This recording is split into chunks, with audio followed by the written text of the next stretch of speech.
Well, it's really difficult for me to actually pick on a single item in the Duran Duran archive because actually from the very beginning I made a conscious decision, however long the band did or didn't last, that I was going to keep a pretty comprehensive archive of pretty much everything, meaning posters, records, test pressings, merchandise, contracts, you name it really, tickets, and anything that came into my mind that I really thought we should keep.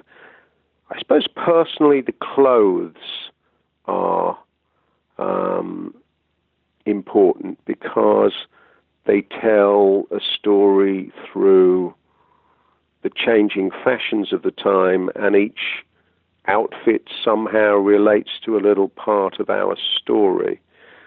So I would probably pick on several items of clothing, though I could equally pick on some of my childhood toys that remarkably have managed to survive through until now. And we found the other day my James Bond car from when I was probably about 5 or 6 years old.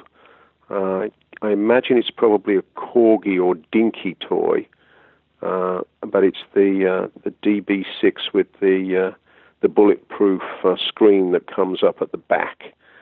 And that still exists, and it occurred to me that that's an interesting item in the light of the fact that we did the James Bond theme song some 20 years later. Well, if this had been published in a book, I would say that this would be an addendum. But as it isn't, and it's just me mumbling on, I'm going to tell you I made a small mistake. In fact, the car that I had as a child, the James Bond car, of course, was a DB5, an Aston Martin DB5, not a DB6, which was the next model.